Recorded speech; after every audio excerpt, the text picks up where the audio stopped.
Ahí descubro que tengo esto, de la mediunidad, de poder canalizar. La primera persona con la que yo tenía estas conversaciones profundas era mi abuelo paterno, fallecido evidentemente. ¿Y cómo lo percibiste? Él me platicaba historias de la Segunda Guerra Mundial, pero a mí se me presentaba y yo lo veía claramente, o sea, y vestido de soldado, ¿eh? O sea, un día me dijo, ya no voy a venir, nena. Si tus hijos tienen dones, porque todos nacemos con dones, lo que pasa es que algunos los desarrollamos y otros no. Si un hijo ve o me dice, yo les decía, no se lo guardes, no se lo escondas. O sea, no duermas ese don que está desarrollando tu hijo. ¿Y en tu familia anterior a ti había alguna inclinación hacia estos dones? De mi linaje materno, mi bisabuela. ¿Y crees que estos dones van pasando? Sí, van pasando de generación en generación. Justo en Europa, porque ahí es donde me consagro como suma sacerdotisa wicana. Eran wiccas gardnerianas y allá participo en círculos,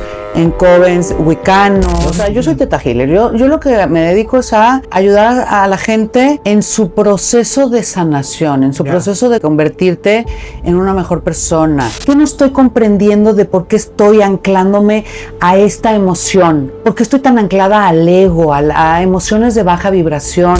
Hay ciertas misiones de vida que tú pactas antes de nacer. ¿Qué pasa si no los trasciendes? Si no los palomeas, los repites en la siguiente. Infidelidad está con unos niveles altísimos. Vienes de una familia, de un padre que fue infiel, y tu bisabuelo y tu abuelo te enteraste que tenía otra familia, y el bisabuelo, y te vas para atrás. Acuérdate que cargamos con 7 generaciones atrás y le vamos a heredar a 7 generaciones adelante, y los patrones se van pasando, Porque hay un montón de mujeres esa vieja destruyó mi matrimonio. No, chula, nadie destruye. En un matrimonio sólido no entra una tercera persona, porque sí se puede reconstruir un matrimonio después de una infidelidad. Inclusive hay muchos matrimonios que funcionan mejor después de la infidelidad que antes.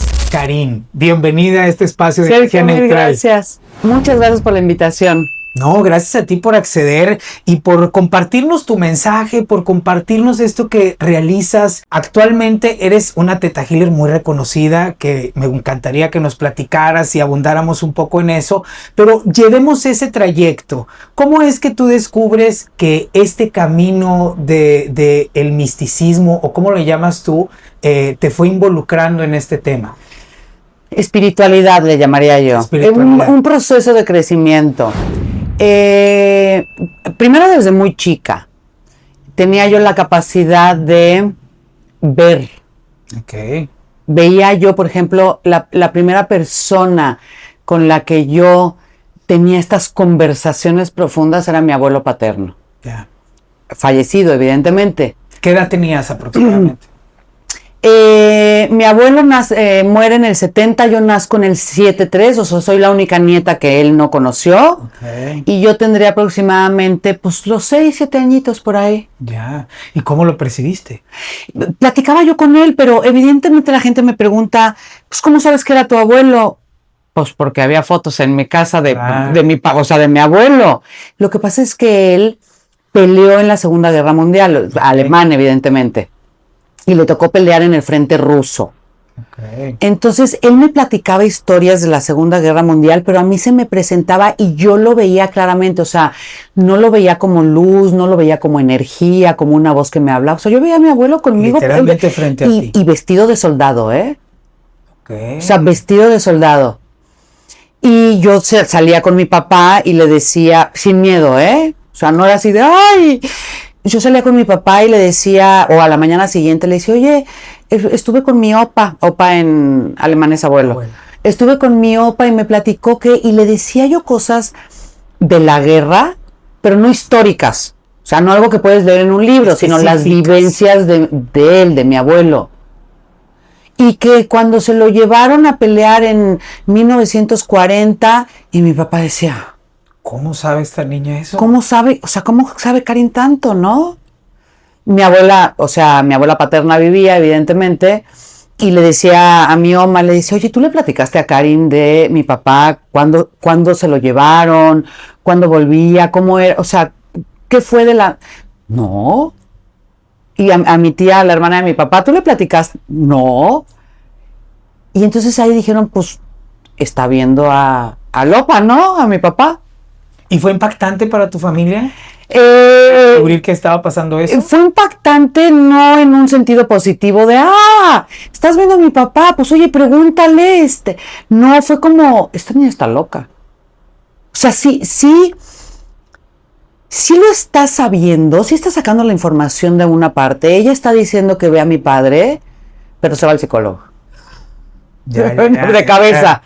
Se va al psicólogo. Y es que está interesante porque luego el núcleos familiares donde la religión predomina y tienen creencias muy firmes hacia lo espiritual, luego se enfrentan ante situaciones como esta y muchas veces niegan eso, ¿no? O sea, porque dices, oye, si crees entonces todo tu proceso religioso que tiene mucho que ver con la espiritualidad y luego ves a un personaje como un niño hablando con un espíritu y eso sí te asusta, o eso sí, entonces ya no es normal.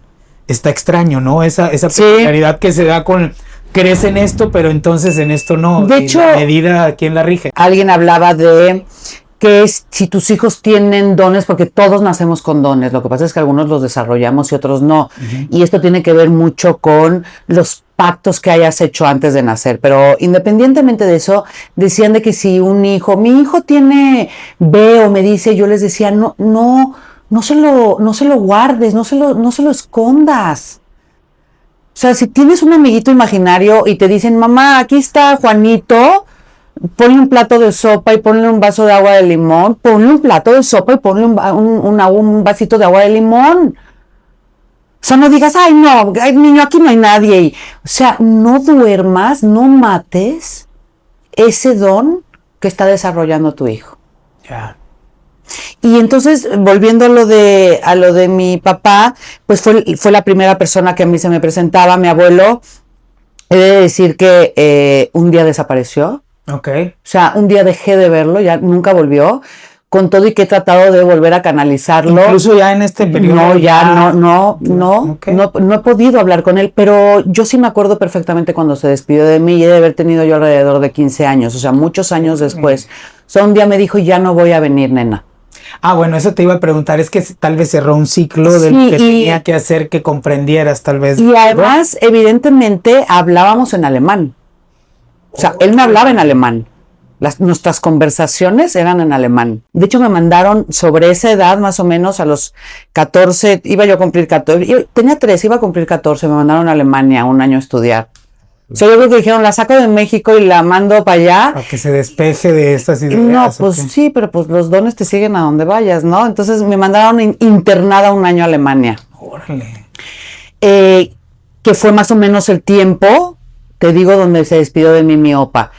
Pero un día sí mi abuelo me dijo, tienes que decirle a tu papá que no, yo sabía que ellos no habían quedado como resueltos en muchas cosas de su vida. Ok.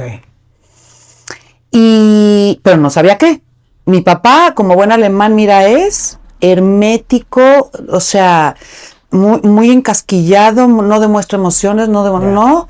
Entonces yo sabía que había ahí un tema, porque murió muy joven además, o sea, no, evidentemente no murió en la guerra, digo que murió en el 70. Un asunto no resuelto entre ellos dos, y a mí mi opa me dijo, dile a tu padre que no le echo la culpa de lo que sucedió. Y yo decía, pues qué culpa. Sí, porque no sabías el contexto. Y entonces yo iba con mi papá y mi papá tampoco me decía nada. Me decía, ay, Karin, ya. Sí le decías a tu papá, pero mi papá ya al final no, o sea, se cerraba más. Hace poco que no he subido, yo misma entrevisté a mi papá. Bien. Porque yo hablo como Teta Healer, yo hablo de las heridas que traemos en la infancia, ¿no? Lo más importante es el nido primario, mamá y papá vienen de dos sistemas muy diferentes. Bueno, en mi caso, viene de un niño que creció en la Segunda Guerra Mundial. Que ya eso marca. Viviendo en un sótano. Wow. O sea, que está jugando cochecitos afuera y que de repente suenan las alarmas y se tienen que meter a un sótano y no saben si van a estar en el sótano una semana, un mes o 3 meses porque no sabían cuánto iba a tardar el bombardeo de los americanos. Tú estás jugando, rayuela, no sé qué jugaban. Y allá fuera el evento más catastrófico. Sí, y a un sótano, ¿no? Entonces, ¿cómo vive un niño? Y yo sé que mi papá traía heridas. Y entonces me le digo a mi papá, oye, pa, ¿te puedo hacer una entrevista de, pues, cómo fue tu infancia en la guerra, no? Porque no creciste como mi mamá es de Guadalajara.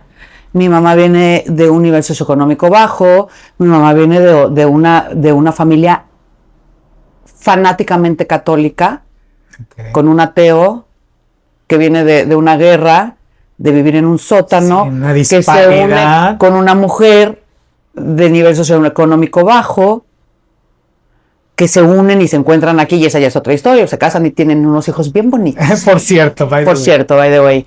Y te puedo hacer una entrevista y, ay, Karin, pero 10 minutos. Le digo, ok, y organicé un set, puse así mis luces y todo. Hola, papi, gracias por darme. Hola, hija mía. Pues quería que me platicaras 3 horas. Mi mamá viendo y mi mamá decía, ya córtale. Porque seguía hable. Pero de esa transmisión de emociones de realmente de un cuate que lo vivió en la Segunda Guerra Mundial. ¿Y qué te dijo a ti esa entrevista? O sea, ¿qué te dejó esa entrevista? No, bueno, 3 horas de ver a tu papá, sí. Yo mucho, evidentemente lo sabía, pero hubo cosas que yo creo que él, en el mismo momento en el que yo le iba haciendo preguntas, se le como venían como aterrizando, como bajando, y me hablaba, bueno, hasta me callaba. Porque le decía yo, oye, pa, pero entonces cuando tú vuelves en este barco a Panamá, espérame, te sigo diciendo, porque cuando llegó el salvoconducto para sacarnos de Alemania, que estaba destruido, y yo decía, ay, vamos otra vez a Alemania, yo ya quería venirme para México. Pero, pues, conocí mucho de cosas que no sabía, y fue justo después de esa entrevista que te digo que fue hace unos 3 meses a lo mucho, que le mencioné aquello que le había yo dicho hace muchos años, de que te acuerdas que pero ya no en entrevista, Okay, le dije, ¿te acuerdas que hace muchos años te dije que mi opa a través de mí te había dicho que no te preocuparas, que descargaras eso porque tú no te habías tenido nada que ver en ese suceso? Pues, ¿qué fue ese suceso? Mi abuelo murió justo el día de su cumpleaños fue el día que nació, o sea, muere y nace el mismo día. Cumplió su ciclo completito. 60 años justitos. Órale. Y ya estaba muy mal, tenía cáncer de pulmón, se le había creado, o sea, ya estaba realmente muy malo. Y necesitaban una transfusión de sangre. Y el único que tenía la misma sangre, el único que podía, no sé por qué, en ese momento, era mi papá. O sea, no mi tante, o sea, su hermana, mi papá. Y mi papá llegó y habló con los médicos y le dijo, ok, sí, aquí estoy, yo le dono la sangre a mi padre, pero dime cuánto tiempo le vas a alargar la vida. O sea, esto no es la cantidad de sangre que, o sea, va a funcionar. Y le dijo, no, es para alargarla unas horas. Sí, entiendo. Y mi papá dijo, no le voy a donar sangre. O sea, no lo va a salvar. No, es postergar lo inevitable en un periodo mediano. Y entonces mi papá decidió que no. Y yo me imagino que él se quedó con la carga de... Y sí. Y si hubiera yo dado sangre y demás, pero hasta esta fecha me contestó, me dijo, hice lo correcto. Que fue lo mismo que me dijo mi opa. Me dijo, dile a tu padre que hizo lo correcto, que no debe de cargar con eso. Como para limpiar entre los dos. Y muchos años, de karma ahí y ya muchos años entendí el contexto. Ya después de muchos años lo entendí. Pero, pues, mi abuelo ahí, cuando me mandan a Alemania, nunca más volví a verlo.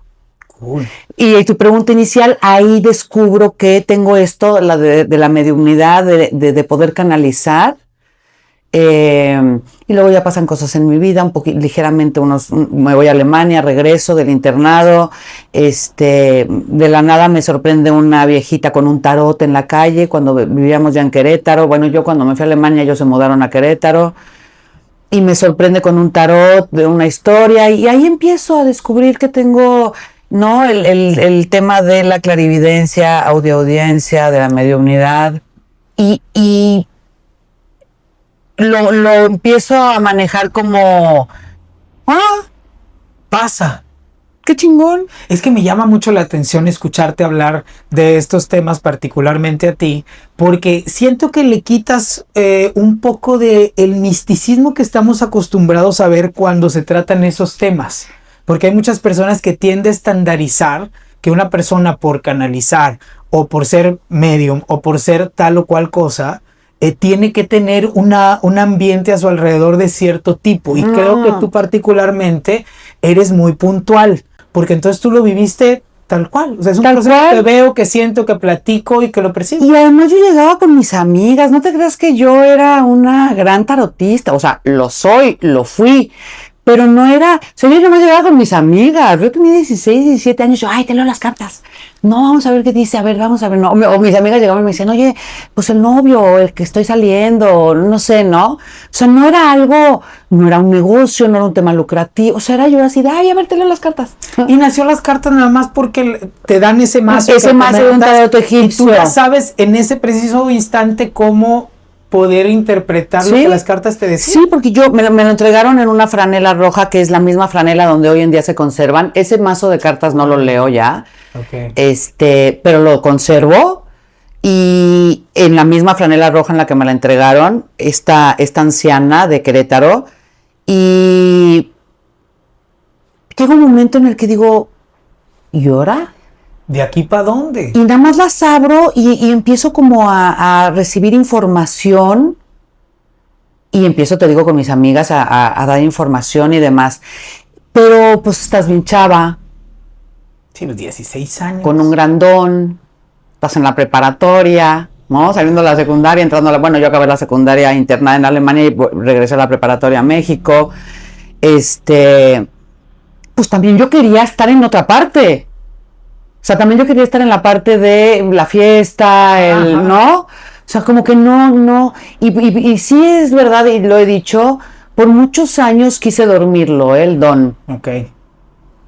Lo que ahora yo mismo digo, no les duerman el don a los que los tienen, pero cuando lo traes y te persigue a donde vayas. Y inclusive dejé las cartas mucho tiempo por acontecimientos, por cosas que me pasaron por lecturas de tarot, porque ya la amiga le dijo a la amiga de la amiga y alguien me dijo de la amiga, no sé qué, y de repente empecé a llegar a X gentes que ya dijiste ahí. Híjole, y hacía yo las lecturas de carta y evidentemente sucedía lo que yo decía que iba a suceder y me metí en un montón de problemas, Me imagino. Que una chavita, repito, de 17, 18, 19 años no sabe manejar. Totalmente. No sabes manejar. Y que es también lo complicado que puede ser para las personas, porque este espacio tratamos de enfocarlo mucho hacia esos mensajes de personas que viven esta realidad de ser lo que son y que se desarrollan en donde se desarrollan, pero también para que hagan conexión con aquellas personas que pudieran estar en ese trayecto, en esa joven o ese joven de 16, 18, 20 años que está descubriendo dones y decir, ¿hacia dónde puedes llevarlos? Porque digo, caminos igual hay muchos, pero desde tu perspectiva, ¿cómo es esas personas que están descubriendo eso, que están despertando esos dones? ¿Cómo podrían enfocarlos o hacia dónde en tu perspectiva sería adecuado irlos aterrizando? No durmiéndoselos.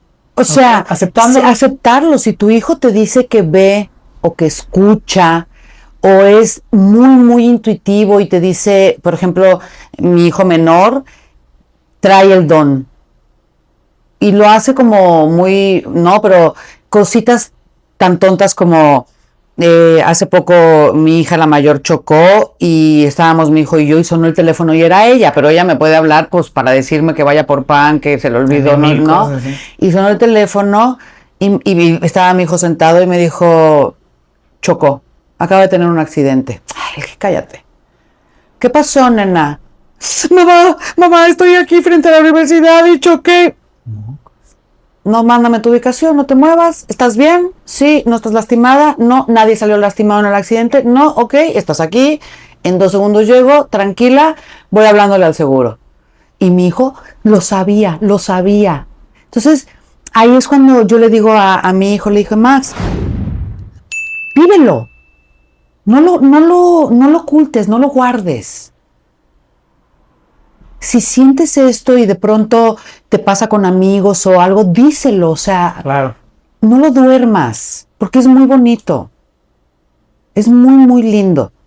¿Y en tu familia anterior a ti había alguna inclinación hacia estos dones? ¿O alguien que tuviera estos dones? De mi linaje materno, sí.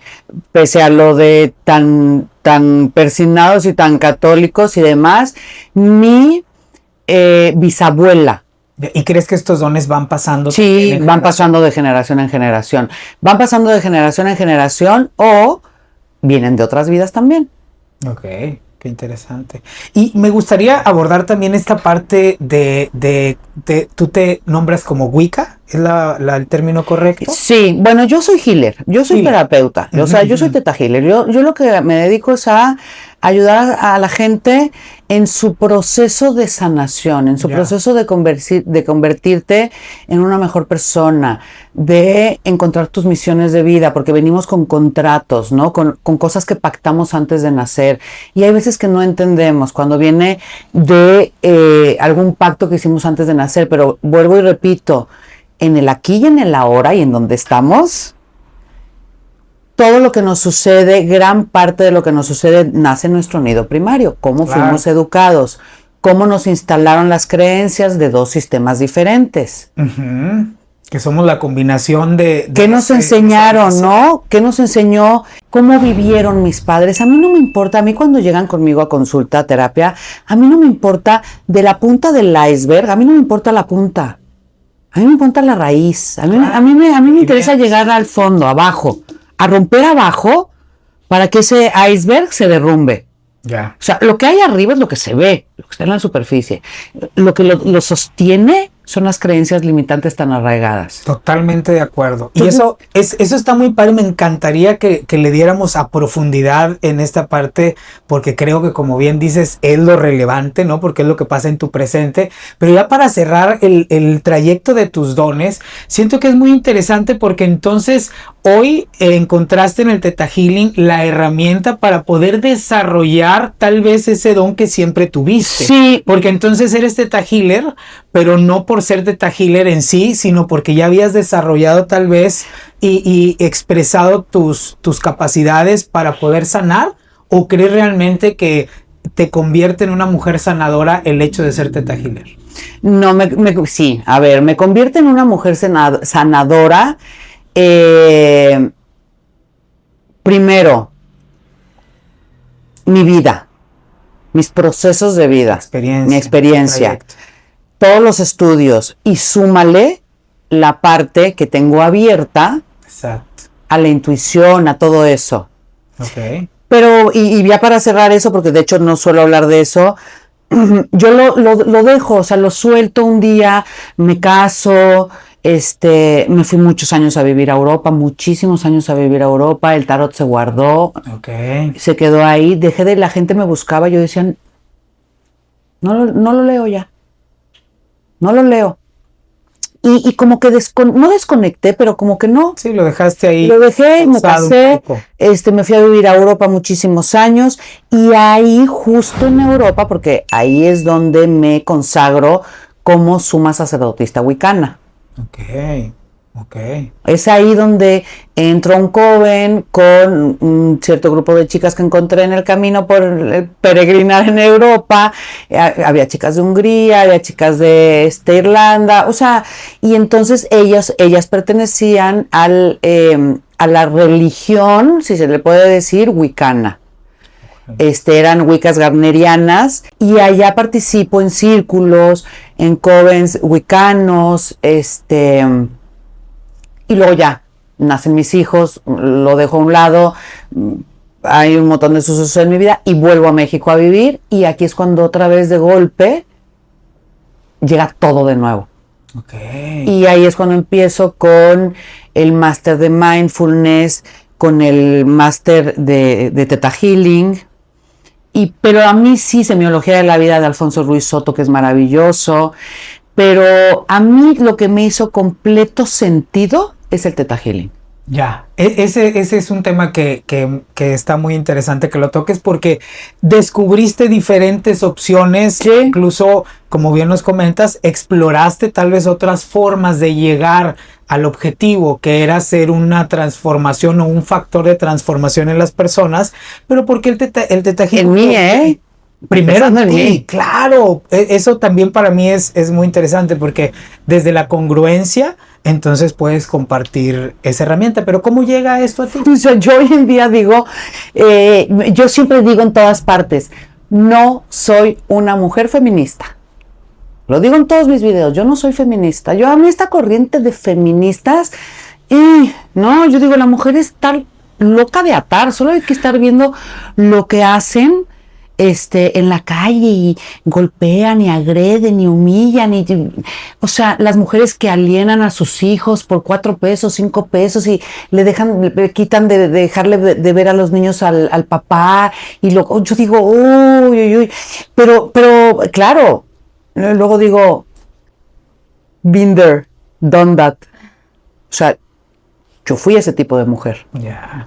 Yo fui ese tipo de mujer. En esas actitudes tan polares, ¿no? Tan O sea, polarizadas, vaya. yo fui ese tipo de mujer que causó conflicto, que causó que era tóxica, que era, ¿no? Y entonces yo dije, no. Entonces ahí empieza mi proceso. Y llega el Theta Healing con un curso, el primer curso de Theta Healing se llama ADN básico.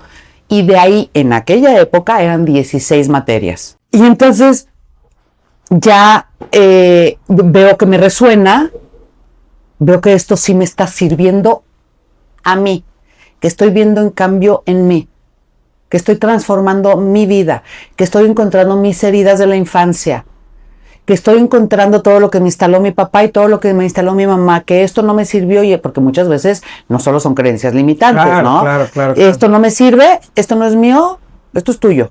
Esto no es mío, esto es tuyo, ¿no? Por ejemplo, en mi caso materno, la religión no es mía. Esto es tuyo. Exacto. No es mío. Es impuesta. No es mío. Y veo que a mí me resuena, en mí empiezo a encontrar este cambio y entonces me certifico. Ya. Y entonces me hago instructora y entonces me hago terapeuta. Comprendo la relevancia que tienen nuestros primeros años en nuestra vida, donde formamos totalmente lo que somos y lo que reaccionamos, ¿no? Porque creo que llega un momento en nuestra adolescencia en donde empezamos a reaccionar todo lo que aprendimos. Entonces no somos en sí un ser que está eligiendo, sino está reaccionando desde esos patrones que nos impusieron, ¿no? Sí, para mí no es tan difícil, es así como lo dices. y es muy bonito entenderlo para quien lo vive. Digo, particularmente en mi caso, pues también hubo pues un proceso, ¿no? De la medicina tradicional china, al biomagnetismo, a la biodescodificación, y te va llevando, como dices tú, a situaciones que dices, esto tiene sentido ahorita, pero luego descubres otra perspectiva. Y decía yo, el biomagnetismo, los campos electromagnéticos, perfecto, maravilloso. Pero luego dices la biodescodificación. Todo viene entonces de tu resentir emocional, porque entonces viene de algo que no es tuyo. Pero luego siento que hay cada vez más descubrimientos y a mí se me ilumina el cerebro cuando hablas del Theta Healing, porque es una herramienta para entonces desprogramar eso que no es nuestro. Y que Correcto. Estamos siendo entonces algo que no elegimos ser. Sí, por supuesto. Es que es bien fácil y además es bien fácil, es bien bonito. Porque entender que si tú creciste en una familia, en un nido primario, por ejemplo, donde había violencia, vamos a poner un ejemplo. Papá era violento con mamá o papá golpeaba a mamá y mamá se quedó ahí por lo que sea, porque no tenía fuentes para sobrevivir y mantener, porque los matrimonios se mantienen por un montón de cosas menos por amor. Exacto. Y mamá se quedó ahí y tú normalizas esa violencia, porque si mamá se quedó ahí, eso es amor. Pues si mi mamá no deja a mi papá, En tu perspectiva lo conviertes en amor. ¿Qué vas a encontrar en tu vida o qué tipo de hombre vas a jalar? Al que te va a violentar, al que te va a pegar. Y hablo de violencia física, pero de violencia psicológica, de violencia económica, de un montón, hasta el silencio es violencia. ¿no? Cuando te castigan, cuando te dejan de hablar, cuando te nulifican. Y tú lo ves como amor, pero cuando yo llego a eso en la terapia y hablamos de papá y cómo fue papá, y luego me dicen que tienen un marido igual, digo, pues 2 más 2 son 4, ¿no? O sea, ¿no? Y entonces me sorprende porque me dicen, me tocó un marido violento igual que mi papá. Ah, chinga, pues te lo sacaste en una rifa, ¿o qué? ¿Te tocó? ¿Dónde fue la rifa?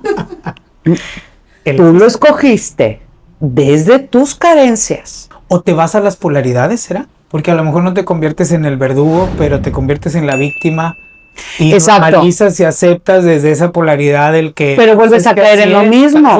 Vuelves a caer en lo mismo, vuelves a caer en que si mamá se quedó por un tema de sumisión o de aceptar, y pues tú estás aguantando exactamente igual. Sí, porque a veces hay gente que yo he escuchado que lucha por no ser el papá violento, pero se convierte entonces en la víctima. Sí. Por querer ser amor y decir, pues es que el amor es límite, no precisamente es que tú te dejes que alguien venga y te... Sí, pueden pasar un montón de cosas. O detectas el patrón. O sea, yo muchas veces he dicho, vuelvo y repito, yo misma me vi enfrentada a ese tipo de cosas. O sea, yo detectaba ese patrón, en este caso religioso. Yo decía, yo no pertenezco aquí, esto no es lo mío, yo no creo en lo que a mí me están diciendo. O sea, para mí, obviamente existe Dios, hay un Dios, un creador de todo, como le quieran llamar. Pero el tema de la Iglesia Católica, con ese sí yo chocaba y las creencias, y mi mamá, tienes que llegar virgen al matrimonio, el matrimonio está hecho para concebir, y yo decía, bueno, ¿y la que no es fértil, qué? ¿Se queda sin sexo toda su vida o qué? ¿Y como por qué? Sí. ¿O qué? La mujer no tenemos derecho a disfrutar porque solo es para concebir, o sea, no hay o sea, el placer no viene en la ecuación. Y luego, ¿por qué hasta el matrimonio? Y yo detectaba todo eso y yo misma me enfrentaba con eso. De hecho, alguna ocasión lo he dicho, de mis grandes, hace muchos años decía de mis grandes errores, hoy digo de mis grandes aciertos. Okay. Porque si no hubiera pasado eso, no sería yo hoy donde estoy. Ha sido uno de mis grandes maestros, pese a que no sé nada de su vida. Pero yo cuando era joven, cuando tenía 18 años, iba a cumplir 19 cuando me casé.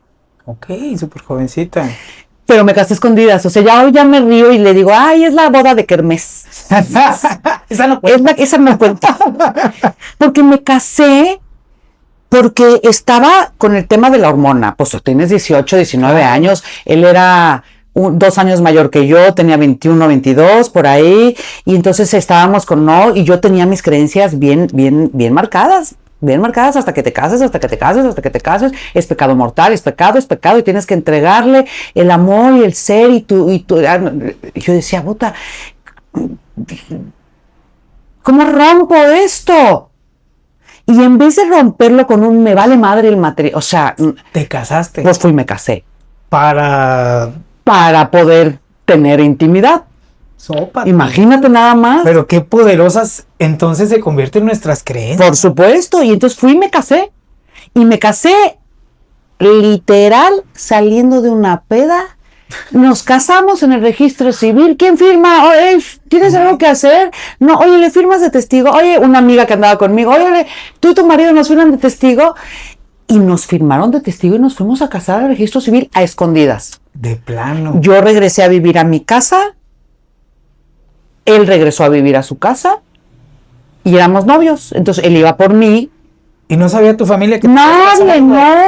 Nadie. Él seguía yendo a mi casa por mí como novio. Mi papá le decía, fulanito de tal, no voy a decir nombre, evidentemente, tráemela, pues, su hora de llegada es a las 2 de la mañana, ¿no? Ah, bueno, sí, señora. Y entonces mi marido me llevaba a mi casa porque era la novia. Sópatelo. Y ya llegabas tú, pues, como la novia. Sí, claro. Para tu familia. Pero yo ya dije, ya me casé. Ya me puedo acostar con él, ¿no? Que luego... Que a 5 minutos ni la firmaba. Exacto. Tal vez más en el registro civil que... Pero al final luego dices, pues ni cuál creencia, porque mi mamá me estaba hablando de religión y yo fui a firmar, pues no fui a casarme por la iglesia, pero para mí me dijeron hasta que te cases, y yo me casé. A mí no me dijeron, yo cumplí. Y fue, hoy en día yo lo recuerdo con gran cariño, pese a que evidentemente, ¿cuánto crees que duramos casados? No, pues nada. 4 días. O sea, creo que a los 7 meses se enteró su hermana le dijo a sus papás ya iban como panteras a buscar a los míos, él llegó muy caballero, llegó a mi casa a decirle a mi papá, señor, ahí vienen mis papás, ¿y qué crees que hacía mi mamá? ¿Qué pasó? Lloraba como María Magdalena. ¿Qué quiere ¿qué quiere fulano? Es el nombre.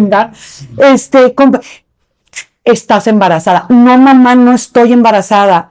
Sí, de otra manera no estaría aquí hablando con tu padre. Mamá, no estoy embarazada. Pero ¿por qué no me permiten, mamá? Porque este cuate tiene que hablar con papá de un asunto sí importante que no tiene que ver con embarazo. No estoy embarazada. Ya pecaste, mamá, ya. No pequé, yo firmé. Exacto. No, hasta que me acuerdo que salieron y mi papá todavía lo recuerda muy bien. Los veíamos a través de un ventanal en mi casa por la calle y mi papá es de mucho, pues muy alemán, pero mucho de ademán así de fuerza, ¿no? Y entonces yo nada más veía a mi papá y así manotear y mi mamá decía, o sea, que ay, que no. Y ya entraron y dijo, ¿cuánto tiene la niña? Y mi papá, ¿de qué? De embarazo, no está embarazada. Y mi mamá, está casada. Sópatela. Y yo creo que en ese momento mi papá le hizo un sentido completo, porque ya nos sentamos los 4 a hablar y mi mamá decía, ¿por qué te casaste? Pues porque yo queríamos y tú me dijiste que hasta casarme, pues me casé. Y entonces dijo mi papá, tus creencias, eso es lo que tú le instalaste a tu hija, eso es lo que tú le enseñaste a tu hija. Qué increíble, porque esta anécdota nos amplía y seguramente cada persona que lo está viendo en este momento se va a ese periodo de su vida que eligió cosas por validar creencias que no eran propias. Y lo que te dijeron que era bueno y que era malo. Claro, y yo hace años yo decía, qué gran error, pero Karin, ¿cómo se te ocurrió? Qué estupidez. Hoy de eso han pasado, pues un montón de años. Y hoy nunca lo volví a ver, ¿eh? Hay gente que llega a tu vida solamente para enseñarte tal vez un proceso. Pero ahí estuvo, es lo que te iba a decir. En lo que yo hace muchos años y decían, guárdalo, escóndelo, ¿por qué tienes que decir que ya pero ¿por qué lo voy a ocultar? Él me llevó a romper con todo eso. Y hoy vivo en pareja, hace muchísimos años, hace 15 años vivo en pareja, con un hombre maravilloso, pero no estoy casada. Okay. O sea, vivimos en unión libre o concubinato, porque ella tipifica como concubinato. Ya, para empezar.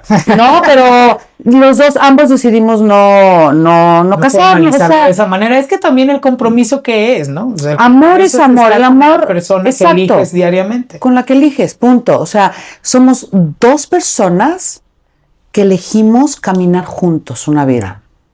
Y volviendo al tema de Theta Healing, sanación y demás, ¿cuántas mujeres o cuántos hombres quieren la posesión de su pareja, el control?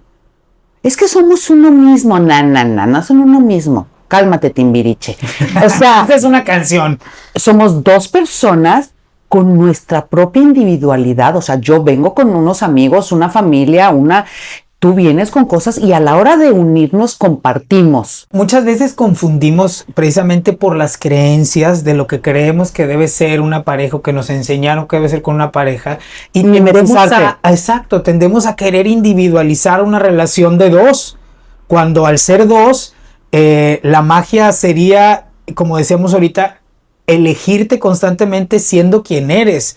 A mí me gusta mucho una frase de Jorge Bucay que dice, amar es buscar que aquel sea cada vez más quien es, aunque al lograrlo decida estar conmigo o no. Yo busco que tú seas quien eres. Por supuesto. Y esa individualidad que me haga enamorarme más de ti, chingón los 2. Pero eso tiene una palabra, Sergio, se llama amor incondicional. Incondicional. Yo no voy a poner condiciones para que me ames. O sea, tú no tienes que dejar de hacer unas cosas o cambiar. Y es más, yo ni te puedo cambiar. Sí, ni es tu trabajo. Ni es mi chamba. O sea, ni es mi chamba cambiarte. Y es que creo que muchas veces nuestras creencias hacen que vivamos una vida de insatisfacción, que creo que voy a encontrar entonces en las creencias del otro lo que tendría que hacerme feliz a mí. Por supuesto. Preguntarme qué quiero yo. Claro. Porque creo que la magia pudiera ser esa. Ahorita me llamaba mucho la atención que hablabas de los procesos y tu anécdota creo que es muy clarificadora porque no sé desde qué perspectiva el Theta Healing hable de la resignificación.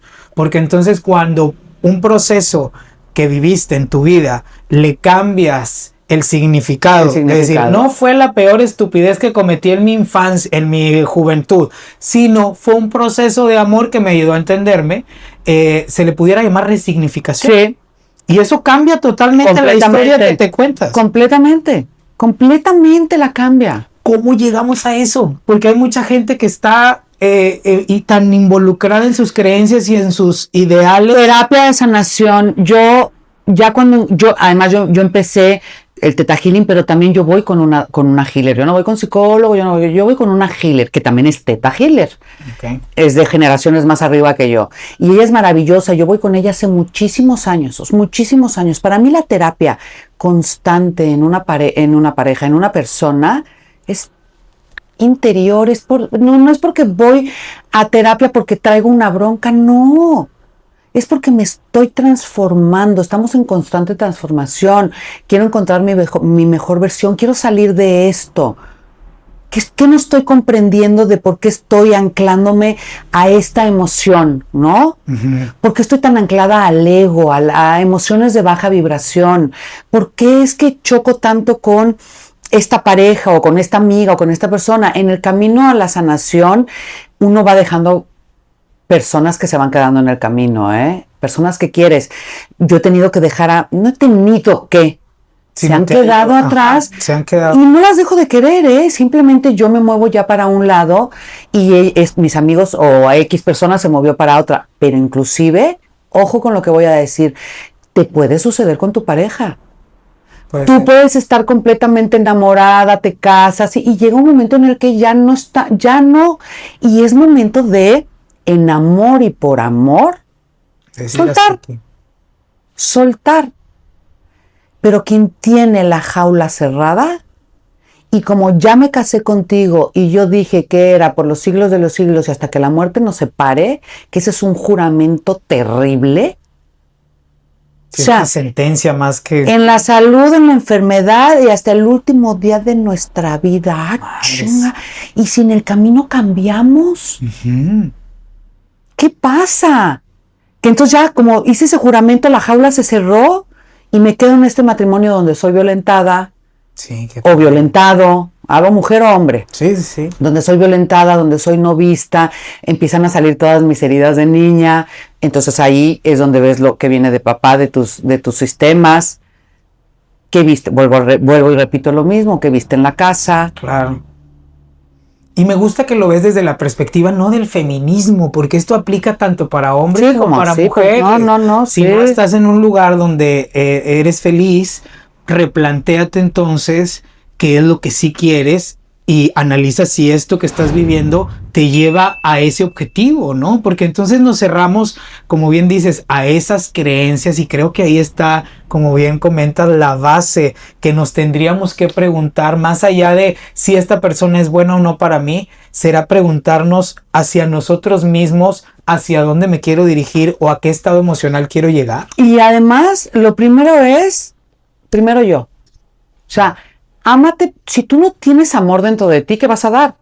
Claro. O sea, tienes que estar regordeta, llenita de amor. O sea, ámate a ti mismo. O sea, ámate para que puedas amar. Si tú tienes inseguridades, si tú tienes apegos, ansiosos, si tú tienes lo que tengas, te vas a espejear con tu pareja. Entonces, primero te pones tú como primero. Y muchas parejas ponen a la pareja como primero. Ya, se validan a través de otra persona, ¿no? No, vamos a una cena. Voy a hablar con mi marido a ver si quiere. Yo sí quiero ir. Si tú no quieres ir, yo sí voy a ir a la cena. Oye, hoy yo vengo muy cansado. Bueno, quédate. Pero que tú estés cansado no quiere decir que yo esté cansada, entonces yo sí voy a ir a la cena. Y eso no está mal. No. Uh-huh. Desde el amor, mi pareja me dice, bueno, disfruta, cuídate. Bye. O sea, mi marido, mi pareja, tiene una mujer a su lado, no una tutora, no una institutriz, no una niñera. Yo no lo whatsappeo, yo no le pongo GPS en los coches, yo no estoy viendo, a ver, ¿dónde está? Son las 9 de la noche, ¿por qué no ha llegado? Es tardísimo, su hora habitual de llegada es a las 6 y ahorita el mensaje, ¿por qué no me...? Yo confío plenamente en la persona con la que estoy, si no porque estoy. Claro. Pero somos dos personas sanas, individuales, no es media naranja, no busquen medias naranjas. Busquen una naranja completa. Completa, claro. No es una naranja, él es una persona completa, yo soy una persona completa. Qué interesante, porque si buscas entonces tu media naranja, estás poniendo de manifiesto que te falta la mitad de ti. Por supuesto. Y la quieres encontrar en alguien más. Está cabrón, porque ya traes sus creencias, sus ideas, y no va a ser tu completud. No. Entonces vas a terminar insatisfecho. No, somos dos personas individuales compartiendo, queriendo caminar juntos, respetándonos nuestras propias identidades, nuestra propia individualidad. Y si en algún momento esto, por lo que sea, ya no resuenan, dense las gracias con amor. Si tienen hijos, se rompe el matrimonio. Es lo que la gente no entiende, no la familia. No la familia o la paternidad, o sea, o la maternidad. Ahí va mi exmarido, mira, Sergio, ahí va mi exmarido, pero nunca vas a decir ahí va mi exijo.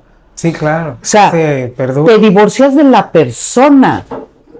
Y no tenerle miedo a esas decisiones. No, y en amor, salvaguardar la integridad y el crecimiento de nuestros hijos. Siempre digo, criemos niños sanos que no necesiten sanar de adultos. Y ese estado de insatisfacción, por ejemplo, ahorita alguien que nos esté viendo, ¿qué pudiera analizar en su presente para entonces saberse necesario un proceso? Lo que te choca, te checa. Para decir, híjole. Lo que te choca, te checa. Lo que te hace explotar de alguien, eso que te hace, no de tu pareja, de una amiga, algo que te prende, vive en ti, no vive en mí. Ahí está la herida. Siempre que veo reels y demás o comentarios, digo, de mis propios videos y que veo los comentarios, digo, ahí está la herida. Porque cuando me atacan y esto, porque no sé qué siempre nos da, ahí está tu herida, ya salió. Ya te resonaste con mi video. Me dice mucha gente, Karin, busco quien me dé paz. Ya a estas alturas de mi vida busco quien me dé paz y tranquilidad. Y le digo, uy, qué terrible. Busca quien no te la robe. Exacto. Busca quien no te la quite. La paz y tranquilidad te la das tú. Nadie te va a dar paz y tranquilidad. Te la das tú, si estás tranquilo contigo mismo. Sí, porque si quieres seguir buscando en el afuera tu paz, ya valiste, madre. Nada más busca quien no te la robe, no quien te la dé, quien no te la quite. Quien no te desestabilice, quien no te mueva de donde estás. Si eres una persona sana, ¿verdad? Claro. No estoy diciendo que si estás en el capricho y en el ego y en el odio no te muevas de ahí. No. O sea, busca quien no te la quite. Si hoy pudieras tú identificar en tu experiencia como terapeuta, ¿cuál sería el principal problema que se experimenta en este nivel de adultez? Ya cuando uno está en esta adultez involucrado en lo que tiene que hacer día a día, ¿cuál crees que sea un común denominador de las personas que tú atiendes en esa búsqueda de estar mejor? Infidelidad. De plano. Infidelidad está con unos niveles altísimos, pero vuelvo y repito, ¿por qué? Vienes de una familia, de un padre que fue infiel, y tu bisabuelo y tu abuelo te enteraste que tenía otra familia, y el bisabuelo y te vas para atrás. Acuérdate que cargamos con 7 generaciones atrás y le vamos a heredar a 7 generaciones adelante, y los patrones se van pasando, Pero eso es, digamos, si digo, genéticamente se van pasando. Pero vuelvo a lo mismo, si tu padre fue infiel y normalizaste la infidelidad, por ahí puede ser una, ¿no? Y buscaste al hombre que es infiel. Pero, y me atizan en las redes y me tiran hate un montón y me da exactamente lo mismo. Dicen que la infidelidad es una elección. Y es correcto. Pero ¿desde dónde viene esa elección? Uno no sale en la mañana y dice, ay, hoy me tengo que ir a Monterrey porque voy a grabar con Sergio y, mejor no voy, mejor me voy a ser infiel a un motel. No. O sea, así no sucede la infidelidad. Ya tiene que venir de un proceso de algún desgaste adentro de casa en el que perdimos nuestra conexión y nos estamos distanciando. No estoy normalizando la infidelidad. Estoy diciendo que la responsabilidad es de dos. Claro. No de una sola, no del infiel, es de dos. ¿Qué estaba pasando adentro de la casa que nos desconectó? Y es que quien se siente la víctima, por ejemplo, si hablando de este panorama que da, la mujer puede llegar a caer en una victimización que en su pensar la exime de toda responsabilidad ante un suceso que me daña. Entonces digo, no, tú como a mí me duele, pues no, tú tienes la culpa. No. O sea, es responsabilidad de dos, ni de tres, ¿eh? Porque hay un montón de mujeres de... Esa vieja destruyó mi matrimonio. No, chula, nadie destruye. En un matrimonio sólido no entra una tercera persona. Nadie.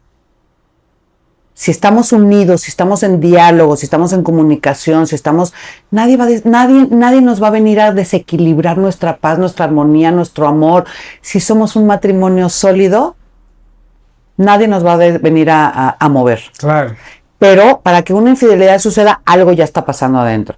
Y qué interesante porque entramos luego en eso que comentaste hace un momento de es que hay que reconocer nuestras emociones. Y entonces muchas personas tal vez por lo que dicen ni siquiera se han puesto a reconocerse para entonces tener la posibilidad de decirle al otro cómo se sienten. Exacto. Porque ni siquiera saben cómo se sienten. Ni siquiera saben cómo se sienten. Y están provocando que esa distancia cada vez sea más larga al punto que llegue espacio para una tercera persona. Pero luego me dicen, bueno, si ya lo hablamos, antes de que tomes la decisión de ser infiel, te divorcias. Es que no, porque entonces ahí vuelvo a las creencias. Hay muchos factores que impiden un divorcio. Uno, que vengo de una familia en la que el divorcio está negadísimo. O sea, ¿cómo es posible en nuestra familia, nena, no ha habido ningún divorcio, ni mis padres, ni mis abuelos, y aquí no? ¿O qué van a decir los corcueras si saben? No. O por apariencias, o por lo que quieras, o porque la mujer te dice no te voy a dar el divorcio. Y es que muchas personas a veces no se permiten ni disfrutarse y por ende ni siquiera disfrutar a la pareja, ¿no? Por esas mismas creencias o tabús que tenemos sobre el gozo, sobre el disfrute. El factor de la sexualidad también es sumamente relevante, pero más allá del hacerlo o no hacerlo, sino creo yo que hasta dónde te permites disfrutar y disfrutarte. ¿Ahí crees que hay un factor importante también en la infidelidad? Porque hay personas que no se permiten disfrutar el sexo al punto de decir, qué rico. ¿De dónde vienen? Creencias religiosas. La mujer no estamos hechas para disfrutar, estamos hechas para procrear. Sí, qué duro. Y entonces en el momento de conocer tu cuerpo, no puedes, porque es ¿cómo te vas a autosatisfacer si no? Pero si tú no conoces tu propio cuerpo, ¿cómo yo le voy a decir a mi pareja que me gusta? Y luego también entra una parte de machismo donde le dices lo que te gusta y te dice, ¿y dónde aprendiste eso? Pero bueno, la infidelidad, hace poco me tocó, me toca mucho, pero lo que me traigo más presente, fresquito. Una mujer que va conmigo a terapia que venía por un tema de infidelidad, y solo le hice la pregunta, ¿cuánta responsabilidad tienes tú en la infidelidad de tu marido? 0. Después de que hicimos cierto trabajo, y le pregunté qué estaba sucediendo en su matrimonio cuando eso sucedió, me dijo, pues estaba sucediendo A, B, C y D, y le dije, ¿ok? ¿Quién se desapegó? Pues sí, yo, pero ¿por qué? No, espérame, ya empezamos por qué es. A justificar. No, vámonos otra vez, tranquilita. Y al final de aquella sesión, me dijo, ¿puedo pasar por aquí, Karen? Entendí. Yo lo solté. Yo lo dejé de ver, yo me dejé de arreglar, yo dejé de estar para él. Sí. Ahora la pregunta siguiente es, ¿quieres seguir o te quieres ir? Porque entonces de aquí partimos con trabajar tu proceso de duelo y cómo salir de ahí, o cómo reconstruir tu matrimonio. Sí. Porque sí se puede reconstruir un matrimonio después de una infidelidad.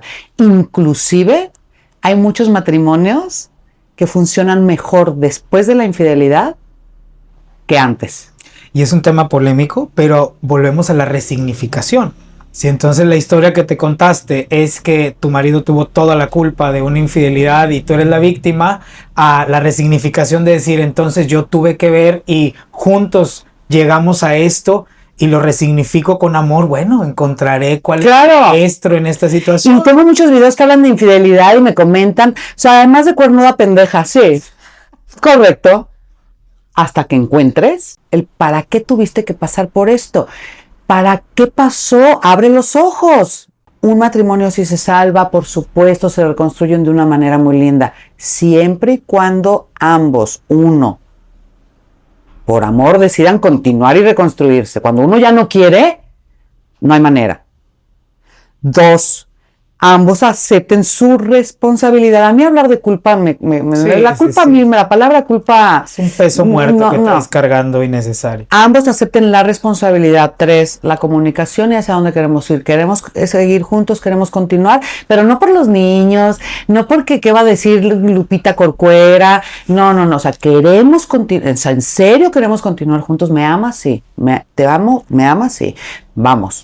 Vamos juntos. Y entonces viene el perdón y viene la reconstrucción de esta pareja. Qué maravilla. Entonces, para ir redondeando este tema, lo que se busca entonces con la terapia que tú brindas es reprogramar, salirnos de la creencia, dejar de ser lo que creemos que somos para entonces preguntarnos qué queremos ser. ¿Hacia dónde vamos? ¿Hacia dónde Exacto. vamos? Y primero reconocer, o sea, esas creencias que nos instalaron. Por eso yo en las primeras sesiones, mi primera sesión siempre es cómo la escucha, ¿no? Porque llegan enojadísimos o enojadísimos. Estoy pasando por este proceso. Bueno, ok. Ya de Theta Healing es primero sanación de nido paterno. Okay. Y al sanar nido paterno y todas sus generaciones, o sea, todos los ancestros atrás de papá. Todo el sistema paterno. Y luego vamos con mamá. Y luego vamos con la niña interior. Esa niña que sufrió ahí, ¿qué vio esa niña? Violencia, abuso, porque hay unas historias que yo te platico. Voy mucho y en mis redes están los videos, voy mucho a centros anexos, a centros de rehabilitación, a lugares a donde me piden apoyo, y tú escuchas esas historias, Sergio, y dices... Híjole, me imagino que debe ser muy duro, ¿no? O sea, realmente hay historias donde me dicen, pues yo fui violentado o fui abusado sexualmente por mi padre, y de otro lado me está llegando una mujer con que mi marido es un maldito pérfido desgraciado. Sí. Estamos hablando de dos cosas muy diferentes, ¿eh? Y trabajo con estos chicos y escuchas historias y dices, hijo, o sea, sí hay maldad, cómo hay gente que hace daño, pero también uno no da lo que no sí, tiene. Siempre hay una historia ahí. Si tu papá te golpeaba, pregúntate si tu abuelo golpeó a tu papá. Claro. Porque así aprendió tu papá, a golpes. Y lo único que tiene como enseñar es a golpes, o hasta que se rompe el patrón, evidentemente. Y lo difícil que es encontrar el amor en los momentos, ¿no? Encontrar el amor en esas situaciones que hoy en el futuro o en este presente, pero ya que lo ves a distancia, dices, sí, bueno, hubo amor porque hoy soy esto que soy gracias a esa situación que viví. Te cambia toda la perspectiva de lo que puedes lograr a partir de allá. Entonces me encanta escucharte por esta progresión que realizas con la terapia y encontrarte entonces desde tu presente como una persona que está capacitada de entonces elegir hacia qué rumbo quiere tomar y qué camino va a hacer, pero ya a raíz de lo que tú quieres y no de esas experiencias que te marcaron. Por supuesto. Y salirte del papel de víctima. Que se van sanando. Entonces, si traes las creencias, las que sean, o sea, todo lo que se te instaló, todo lo que viste o creencias limitantes, empezamos la sanación. Es una terapia, Theta Healing es una terapia energética. Theta Healing es hacer consciente lo inconsciente, lo que está ahí, lo que se quedó olvidado. Al final de lo que se trata es de salir de esta vida con la mochila lo menos cargada posible, sin cargas que no me corresponden, sin cargas que me fueron heredadas de papá, de mamá, sin cosas que no son mías, sin cosas que me instalaron, y salir con la mochila pues lo más ligera posible, porque si no lo vamos a repetir en la siguiente. Hay que palomear los aprendizajes, buenos o malos, o sea, que sean aprendizajes, lo que tú pactaste antes de venir. Y si lo palomeaste y aprendido, no lo vas a repetir en la siguiente vida. Entonces ya, ahí vamos un montón, ahí va mucha gente con la piedra del pípila atrás cargada, con tanto peso que ni siquiera es tuyo, no te corresponde. Entonces, eso se cancela, se disuelve, votos, pactos, convenios, juramentos, se cancela, se disuelve, se envía la luz de Dios y se reinstala la programación. Sé lo que se siente sentirme amada, sé lo que se siente sentirme protegida, sé lo que se siente sentirme valiosa, si es que fui una niña, por ejemplo, abandonada, con huella de abandono. Y entonces, esa reprogramación que hacemos con Theta Healing te da los elementos para irte convirtiendo en tu mejor versión. Me gustaría que nos platicaras tu perspectiva de esto que hablas de los pactos álmicos o los contratos álmicos. ¿Eso significaría entonces que los procesos que yo vivo son situaciones que tengo que vivir porque yo ya los elegí vivir? Es correcto. No en el tiempo, sino en sí el hecho o la situación. Sí, y lo explico. Sí y no. Okay. Hay ciertas misiones de vida que tú pactas antes de nacer, pero no toda tu vida en la tierra. O sea, pactas, sabemos que las almas escogemos a nuestros padres. O sea, pactas de dónde vas a venir, ¿no? ¿Quiénes van a ser tus padres? Pactas cuántos hijos vas a tener y cuántos no vas a tener. Hay ciertas cosas que sí tenemos que vivir y son los contratos álmicos fuertes. ¿Qué pasa si no los trasciendes? Si no los palomeas, los repites en la siguiente. Y ahí vas. Ahí vas en una ruedita de hámster, en un ciclo de vida de hámster, así dándole vuelta a la ruedita sin ninguna dirección. Se trata de, Karin, ¿cómo reconozco mi misión de vida? O me escriben, Karin, ¿me puedes decir mi misión de vida? Chula, yo tardé 15 años en encontrar la mía. Es que yo te la den una sesión. Con un montón de trabajo, de terapias, no. Karin, hablas mucho de que se viaja con una familia de 12 almas. Son 12 almas que te acompañan en todas tus encarnaciones. Karin, ¿me puedes decir quiénes son mis 12 almas? A huevo, tu tía Cuquita, tu tío Panchito. No, es un proceso, o sea, yo tardé. Karin, ¿cuáles son mis misiones de vida? Vamos a trabajar en ellas. Claro, descúbrelas. Y yo te puedo ayudar como herramienta. Exacto. En una sesión me vas a decir quién es mi alma gemela. Llegar el nombre de nuestro espacio, energía neutral, lo percepcionamos como esa parte de ti que está por encima de tu luz y tu sombra y donde puedes observarte, ¿no? Observar tu lado dual y en la polaridad. Somos duales, por supuesto. Y aceptarte como tal. El proceso es de uno para con uno. Repetimos lo que ya dijimos hace una hora.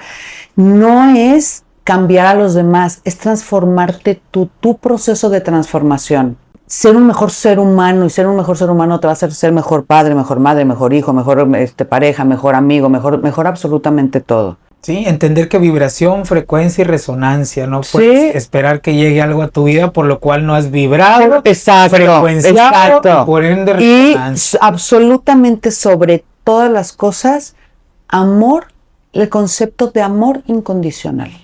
Me encanta. Y amor incondicional no es poseer a nadie. Mis amigos, hace 10 años me vibraba alguien, hoy me vibra completamente otra gente diferente y en el camino se quedaron amigos que amo y adoro, pero de lejos. Y entonces yo digo, esa gente, pues la quiero, la adoro. Sí, pero ya no. Pero se quedaron me sirvieron, y no digo de servir, de utilizar, sino me ayudaron en mi proceso.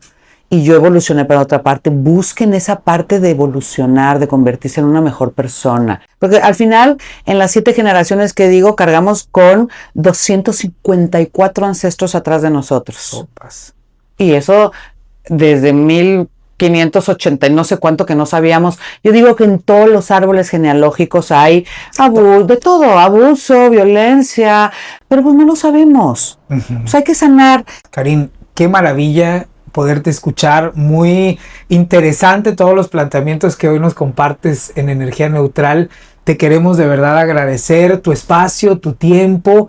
Seguramente va a resonar en muchas personas esto que nos acabas de compartir. Y también algo que me gustó en el planteamiento: quien no resuene, sígale, no pasa nada. Tampoco la información es para todos, ni las posturas son para que todo el mundo las adopte y las abrace. Si algo resonó en ti con esto que hoy nos compartes, adóptalo y transfórmalo. Si no, síguele.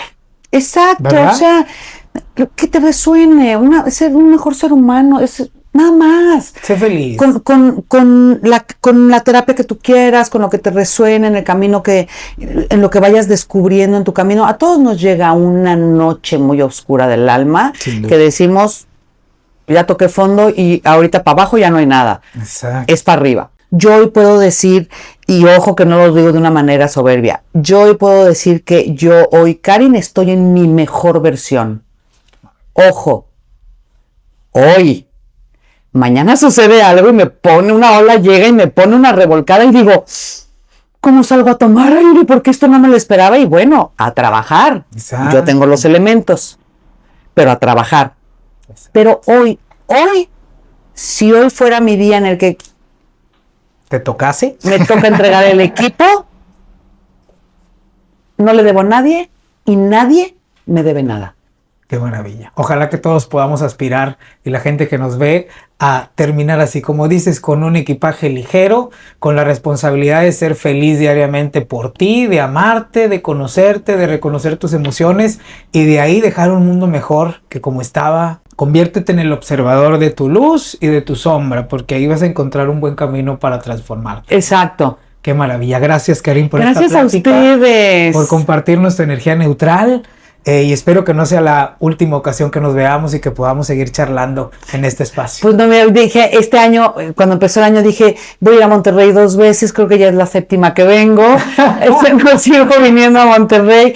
No, ahora me invitaron, muchísimas gracias. Como decimos aquí en Energía Neutral, no creemos nada, pero creamos todo. Muchas gracias, Karin. Fue un placer, muchísimas gracias. Gracias a ustedes por vernos y aquí seguimos en Energía Neutral.